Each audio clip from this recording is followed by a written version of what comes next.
चीन ने सोमवार को कहा कि अग्रिम मोर्चे पर तैनात सैनिक भारत से लगती वास्तविक नियंत्रण रेखा पर गलवान घाटी में पीछे हटने और तनाव कम करने की दिशा में प्रगति के लिए प्रभावी कदम उठा रहे हैं।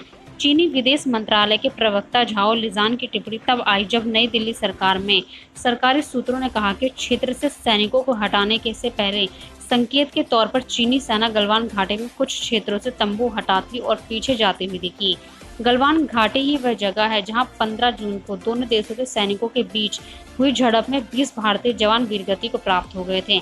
झड़प में चीनी सेना को भी नुकसान की खबरें हैं। नई दिल्ली में सूत्रों ने कहा कि चीन की पीपुल्स लिबरेशन आर्मी गश्त बिंदु पॉइंट 14 से अपने तंबू और ढांचे हटाते दिख रही हैं। उन्होंने कहा कि चीनी सैनिकों के वाहन गलवान के सामान्य क्षेत्र और गोगरा हॉट स्प्रिंग्स में वापस जाते दिखे।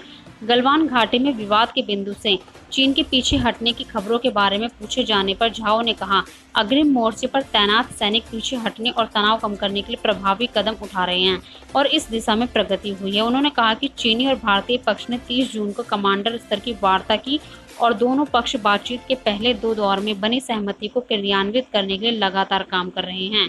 झाओ ने कहा कि हमें उम्मीद है कि भारतीय पक्ष चीन की तरफ से हाथ बढ़ाएगा और ठोस कार्रवाई के माध्यम से सहमति को क्रियान्वित करेगा तथा सीमावर्ती क्षेत्रों में तनाव कम करने के लिए सैन्य तथा कूटनीतिक तंत्रों के माध्यम से करीबी संपर्क जारी रखेगा। नई दिल्ली में सूत्रों ने कहा कि दोनों देशों के कोर कमांडरों के बीच समझौते के अनुरूप चीनी सैनिकों की वापसी शुरू हो गई है। भारत और चीन के सैन्य अधिकारियों के बीच गत 30 जून को लेफ्टिनेंट जनरल स्तर को तीसरे दौरे की वार्ता हुई थी, जिसमें दोनों पक्ष गतिरोध को समाप्त करने के लिए प्राथमिकता के रूप में तेजी से और चरणबद्ध तरीके से कदम उठाने पर सहमत हुए थे।